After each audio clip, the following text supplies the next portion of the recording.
வணக்கம் நண்பர்களே. நம்ம ஏற்கனவே குரூப் 2A மெயின்ஸ் எக்ஸாமுக்கு அனலாகி டாப்பிக்கில் ஒரு 3 வீடியோ பார்த்துருக்கோம். 2 டைப்பாக தனித்தனியாக பிரித்து 3 வீடியோஸ் போட்டிருக்கோம். அது மட்டும் இல்லாமல் நம்மளுடைய வாட்ஸ்அப் குரூப்லேயும் அது சம்மந்தமான கொஷின்ஸை போட்டிருக்கோம். இப்போ அதனுடைய தொடர்ச்சியாக டைப் 3ல் அவங்க என்ன மாதிரியான கொஷின்ஸ்லாம் கேட்கலாம் அப்படிங்கிறத தான் நம்ம இந்த வீடியோவில் பார்க்க போகிறோம். அனலாகி டாப்பிக்கில் டைப் 3 இதில் பாருங்கள். இதில் என்ன அப்படின்னா இதுலேயும் நம்பர்ஸை யூஸ் பண்ணி தான் பார்க்க போகிறோம். ஏற்கனவே நம்ம டைப் 1ல் பார்த்தீங்கன்னா மொத்தத்தையும் வேர்ட்ஸாக வச்சு பார்த்தோம். டைப் 2ல் நம்பர்ஸாக வச்சு செட்டாக நம்பரை கொடுத்துட்டு அதுக்கிடையில் இருக்கக்கூடிய ரிலேஷன்ஷிப்பை வச்சு பார்த்தோம் இல்லையா. இங்கே டைப் 3லேயும் அதே மாதிரி தான் ரேஷியோ பேசிக்கில் இருக்கும். ஆக்சுவலாக ரேஷியோ டாபிக் கிடையாது. இந்த ஈஸ்ட் சிம்பிள் வச்சுருக்கிறதால நான் அந்த மாதிரி சொல்கிறேன், சரிங்களா. இப்போ இதில் பார்த்தீங்கன்னா இந்த 2 நம்பருக்கு நடுவில் ஒரு ரிலேஷன்ஷிப் இருக்கும். அதே ரிலேஷன்ஷிப்பை வச்சு இங்கே என்ன ஆன்சர் வரும் அப்படின்னு நம்ம சொல்லணும். இப்போ இங்கே பாருங்கள் 3:243 கொடுத்துருக்காங்க. என்ன அர்த்தம் அப்படின்னா 3^5 வேல்யூ 243. தட் மீன்ஸ் 3ஐ 5 டைம்ஸ் மல்டிப்ளை பண்ணோம் அப்படின்னா நமக்கு என்ன கிடைக்கும் அப்படின்னா 243 கிடைக்கும். பாருங்கள் 3 9 3 9 81 இன்ட்டு 3 243.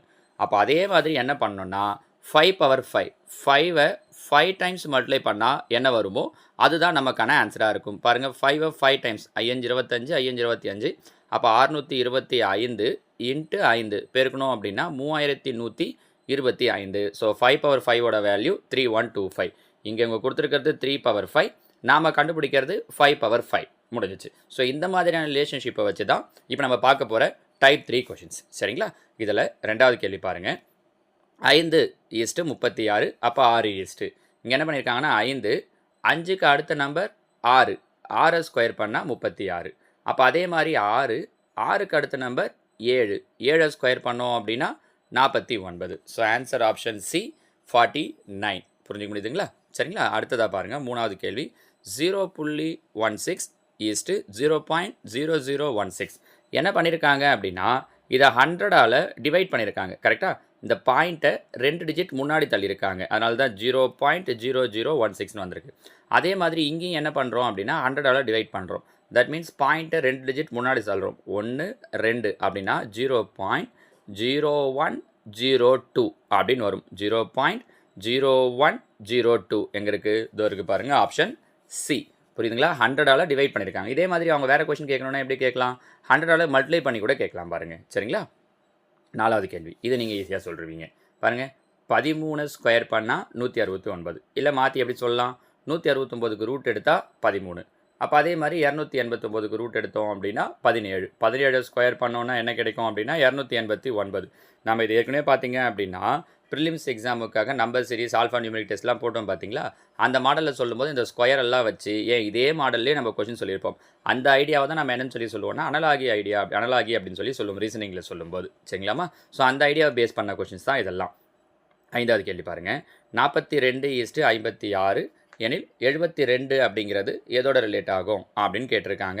இப்போ இதில் என்ன பண்ணியிருக்காங்கன்னா 42 6 7 42 56 7 8 56 72 8 9 72. புரியுதான்னு பாருங்கள். 6 7 7 8 8 9. அப்போ அடுத்து என்ன வரணும்? 9 10.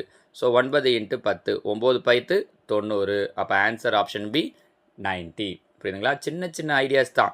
ஐடியாஸை கரெக்டாக என்னன்றதை பிடிச்சிட்டிங்க அப்படின்னா ஈஸியாக ஆன்சர் பண்ணிடலாம். அடுத்து பாருங்கள் 24:60 210. இது உங்களால் கெஸ் பண்ண முடியுதான்னு பாருங்கள். இது இன்னும் கொஞ்சம் எக்ஸ்ட்ராவாக ஒரு ஐடியாவை நம்ம யூஸ் பண்ணியிருக்கோம்.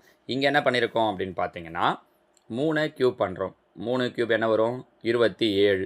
அதிலிருந்து 3 மைனஸ் பண்ணுறோம். 27ல் 3 போயிடுச்சுன்னா 24. 4 க்யூப் பண்ணுறோம். 4 க்யூப் என்ன கிடைக்கும்? 64. அதுலேருந்து 4 மைனஸ் பண்ணோன்னா 60. புரியுதா? 3 க்யூப் 4 க்யூப். அதே மாதிரி இங்கே என்ன பண்ணியிருக்காங்கன்னா 6 க்யூப். 6 க்யூப் பண்ணால் 216. அதுலேருந்து அதே நம்பர் 6 கழிக்கிறோம். அப்போ பாருங்கள் 3க்கு அடுத்தது இங்கே 4. அப்போ இங்கே 6க்கு அடுத்தது என்ன வரும்னா 7. அப்போ 7 க்யூப் பண்ணோன்னா 343. அதிலேருந்து 7 மைனஸ் பண்ணுறோம். 343லேருந்து 7 மைனஸ் பண்ணோம் அப்படின்னா 336. ஆப்ஷன் சி தான் இதற்கான சரியான விடை. நம்ம புரிஞ்சு முடியுதா? க்யூப் நம்பர்ஸ் தெரிஞ்சிருக்கணும். இப்போ இதே மாடலில் அடுத்தது பாருங்கள்.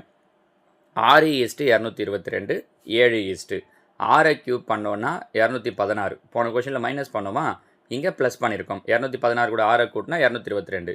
7 க்யூப் பண்ணால் 343. அதே நம்பர் 7 கூட்டுறோம் அப்படின்னா என்ன கிடைக்கும்னா 350. So answer option A 350. சரிங்களாமா. அடுத்த 8வது கேள்வி. 1 2 3 4 is to 4 1 3 2 எனில் 5 6 7 8 is to வாட்னு கேட்டிருக்காங்க. இங்கே பாருங்கள் 1 2 3 4 என்ன பண்ணியிருக்காங்கன்னா இந்த லாஸ்ட் நம்பரை எடுத்துகிட்டு வந்து ஃபஸ்ட்டில் போட்டிருக்காங்க. அப்போ நம்ம ஒன்றா அதே மாதிரி வருவோமா 5 6 7 8 லாஸ்ட் நம்பர் எடுத்துகிட்டு வந்து ஃபஸ்ட்டு போடுறோம் 8. ஃபஸ்ட் நம்பர் இந்த 1 தூக்கி இங்கே ரெண்டாவதாக போட்டிருக்காங்க. அப்போ இந்த ஃபஸ்ட் நம்பர் 5 தூக்கி இங்கே போட்டலாமா 8 முடிஞ்சிச்சு 5 முடிஞ்சிருச்சு. நடுவில் இருக்கிற இந்த 2 3 இதில் எடுத்து திருப்பி என்ன பண்ணியிருக்காங்கன்னா 3 2ன்னு எழுதியிருக்காங்க. அப்போ நடுவில் இருக்கிற இந்த 6 7 இதில் எடுத்து திருப்பி நம்ம என்னென்னு எழுதலாம் 7 6. So answer 8 5 7 6 option B. நம்ம உட்காந்து மல்டிப்ளை அடிஷன்லாம் பண்ணிகிட்டு இருப்போம். இங்கே அது எதுவுமே கிடையாது. ஜஸ்ட் அந்த இருக்கிற 4 நம்பரை இடம் மாற்றி எழுதியிருக்காங்க. So answer 8 5 7 6. சரிங்களா? அடுத்த 9வது கேள்வி பாருங்கள். 10 is to 99 எனில் 9 is to 10 ஸ்கொயர் பண்ணோன்னா 100 100ல் 1 போயிடுச்சுன்னா 99. அதே தான் பாருங்கள் 9 ஸ்கொயர் பண்ணால் 81 81ல் 1 போயிடுச்சு அப்படின்னா 80. அவ்வளோதான். சரிங்களா? அந்த ஸ்கொயரை யூஸ் பண்ணியிருக்காங்கன்ற ஐடியா அந்த நேரத்தில் தோணும். அவ்வளோதான். அடுத்த 10வது கேள்வி பாருங்கள். 400 is to 20 484 is to 20 square பண்ணோம் அப்படின்னா 400. அது மாதிரி எந்த நம்பரை ஸ்கொயர் பண்ணால் 484 வரும் 22. இல்லாட்டி 400க்கு ரூட் எடுத்தால் 20 484க்கு ரூட் எடுத்தோம் அப்படின்னா 22. முடிஞ்சிச்சு பாருங்கள். சரிங்களா? இப்படி சின்ன சின்ன ஐடியாஸை யூஸ் பண்ணி தான் அதில் கேட்பாங்க. நமக்கு அந்த நேரத்தில் டக்குன்னு யோசிக்க முடியாது. இந்த மாதிரி கொஷின்ஸ்லாம் ப்ராக்டிஸ் பண்ணி வச்சுருந்தோம் அப்படின்னா அங்கே நமக்கு ஆன்சர் பண்ணுறதுக்கு ஈஸியாக இருக்கும். இப்போ நீங்கள் ப்ராக்டிஸ் பண்ணுறதுக்காக ஒரு சில கொஷின்ஸ் கொடுத்துருக்கேன் பாருங்கள். இதுக்கான ஆன்சர்ஸ் என்ன அப்படிங்கிறத நீங்கள் கீழே கமெண்டில் சொல்லுங்கள். ஃபஸ்ட்டு கொஷின் 624 is to 426 எனில் 745 is to வாட்? இதுக்கு என்ன ஆன்சர் வரும்ன்றதை கீழே கமெண்டில் சொல்லுங்கள். ரெண்டாவது கேள்வி 21 is to 3 எனில் 574 is to வாட்? இந்த கேள்விக்கும் என்ன ஆன்சர்ன்றதை கீழே கமெண்டில் சொல்லுங்கள். அடுத்த 3வது கேள்வி 6 is to 35 அப்படி இருந்துச்சுன்னா 7 அப்படிங்கிறது எதோட தொடர்புடையதாக இருக்கும்? இவங்க இந்த ஈஸ்ட் வச்சு கூட கொஷின் கொடுக்கணும்னு இல்லை. இதே கேள்வி எப்படி அவங்க கேட்பாங்கன்னா 6 என்பது 35உடன் தொடர்புடையது எனில் 7 என்பது எதனுடன் தொடர்புடையது அப்படின்னு கேட்பாங்க. அதுதான் நம்ம அடுத்த டைப்பில் பார்க்க போகிறோம். சரிங்களா? ஸோ தேர்ட் டைப்பை பொறுத்த வரைக்கும் நம்பர்ஸை பேஸ் பண்ணி இந்த நடுவில் ஈஸ்ட் வச்சு அவங்க கொஷின் கேட்கலாம். அதை நம்ம இந்த டைப் ஃபுல்லாக சொல்லியிருக்கோம். இப்போ கேட்டிருந்த 3 கேள்விகளுக்கும் உங்களோட ஆன்சர் என்னன்றதை கீழே கமெண்டில் சொல்லுங்கள். நாளைக்கு நான் உங்களுக்கு இதில் டைப் 4ல் என்னென்ன மாதிரி கொஷின்ஸ் கேட்பாங்க அப்படிங்கிறத சொல்கிறேன். ஓகேவா? தேங்க்யூ.